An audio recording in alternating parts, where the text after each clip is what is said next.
વડાપ્રધાનના વિઝન અનુરૂપ ફ્યુચરિસ્ટિક ડેવલપમેન્ટના સેક્ટર્સમાં ગુજરાતને લીડર બનાવવાની નેમ વ્યક્ત કરતા મુખ્યમંત્રી ભૂપેન્દ્ર પટેલ આ સંદર્ભમાં તેમણે કહ્યું કે renewable energy policy, green hydrogen policy જેવી પોલિસીઝના અમલથી ગ્રીન ફ્યુચર માટે ગુજરાત પ્રતિબદ્ધ છે. મુખ્યમંત્રી ભૂપેન્દ્ર પટેલે મુંબઈમાં વર્લ્ડ હિન્દુ ઇકોનોમિક ફોરમ આયોજિત વાર્ષિક સભામાં મુખ્ય અતિથિ તરીકે સંબોધન કર્યા હતા.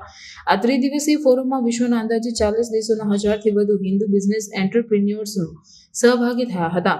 લોહ પુરુષ સરદાર વલ્લભભાઈ પટેલની પુણ્યતિથિએ આયોજિત આ ફોરમમાં મુખ્યમંત્રી ભૂપેન્દ્ર પટેલે સરદાર સાહેબને વિનમ્ર ભાવાંજલિ અર્પણ કરી. મુખ્યમંત્રીએ દેશની આઝાદી પછી અર્થવ્યવસ્થાને પારદર્શી અને આત્મનિર્ભર બનાવવામાં સરદાર સાહેબે આપેલા વિચારોનો આ તકે વિશેષ ઉલ્લેખ કર્યો હતો. તેમણે ઉમેર્યું કે ગ્લોબલ ટેન્ડરિંગનો વિચાર 100 વર્ષ પહેલા 1925માં સરદાર પટેલે અમદાવાદ મ્યુનિસિપાલિટીમાં આપ્યો હતો. એટલું જ નહીં, સહકારિતાના વિઝન સાથે તેમણે દૂધ ઉત્પાદક સહકારી મંડળીઓની પ્રેરણા આપીને દૂધ ઉત્પાદકોને શોષણથી બચાવી આત્મનિર્ભર બનાવ્યા.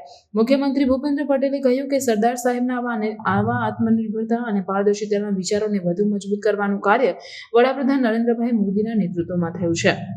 તેમના નેતૃત્વમાં પાછલા દશકમાં દેશની અર્થવ્યવસ્થાનું કદ લગભગ બમણું થઈ ગયું છે અને ભારત વિશ્વની 5મી મોટી અર્થવ્યવસ્થા બન્યું છે. હવે તેમની વિઝનરી લીડરશિપમાં 3જી મોટી આર્થિક મહાસત્તા બનવા તરફ દેશ ઝડપથી આગળ વધ્યો છે, એમ પણ મુખ્યમંત્રીએ ઉમેર્યું. મુખ્યમંત્રી ભૂપેન્દ્ર પટેલે આ ફોરમમાં Gujarat industrial power house driving economic growth વિષયક મનની વક્તવ્યમાં ગુજરાતે વડાપ્રધાનના દિશા નિર્દેશે કરેલા વૈશ્વિક વિકાસની ગ્રોથ જર્નીની પ્રભાવક પ્રસ્તુતિ કરી. તેમણે જણાવ્યું કે ગુજરાતને 2.5 દાયકા જેટલા સમયથી નરેન્દ્રભાઈ મોદીના વિકાસ વિઝનનો લાભ મળ્યો. આના પરિણામે ઇન્ડસ્ટ્રીયલ પ્રોડક્શનમાં 16% અને જીડીપીમાં 8%થી વધુ તેમજ નિકાસમાં 30% જેટલા યોગદાનથી ગુજરાત ઇન્ડસ્ટ્રીયલ પાવર હાઉસ તરીકે પ્રસ્થાપિત થયું. મુખ્યમંત્રી ઇમર્જિંગ સેક્ટર્સમાં પણ ગુજરાત લીડ જેવા સજ્જ છે તેની ભૂમિકા આપતા કહ્યું કે રાજ્યમાં 3 સેમિકન્ડક્ટર્સ પ્લાન્ટ કાર્યરત થવાના છે. દેશની પહેલી મેક ઇન ઇન્ડિયા સેમિકન્ડક્ટર ચિપનું નિર્માણ પણ ગુજરાતમાં થશે, એમ તેમણે દ્રઢતાપૂર્વક ઉમેર્યું.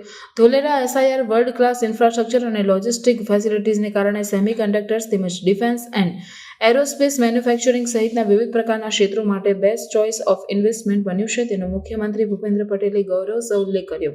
મુખ્યમંત્રીએ વિકસિત ભારત @2047ના વડાપ્રધાન નરેન્દ્રભાઈ મોદીના સંકલ્પને પાર પાડવામાં વિકસિત ગુજરાતથી અગ્રેસર રહેવા વિકસિત ગુજરાત @2047 વિઝન રોડ મેપ તૈયાર કર્યો છે, તેમ પણ ઉમેર્યું હતું. ભૂપેન્દ્ર પટેલે think in future, think for ફ્યુચરની થીમ સાથે યોજાઈ રહેલી વર્લ્ડ હિન્દુ ઇકોનોમિક ફોરમ 2024 ઉભરતા સ્ટાર્ટઅપ અને ઉદ્યોગ સાહસિકો માટે માર્ગદર્શન અને નેટવર્કિંગ પ્લેટફોર્મ પૂરું પાડે છે તેની પ્રશંસા કરી.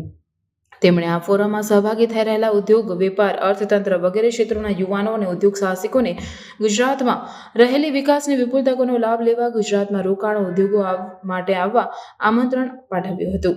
ફોરમના ચેરમેન સ્વામી વિજ્ઞાનાનંદજીએ સરદાર સાહેબને ભાવાંજલિ આપવા સાથે તેમના વિચારોની આજના પરિપ્રેક્ષ્યમાં પ્રાસંગિકતા વર્ણવી હતી.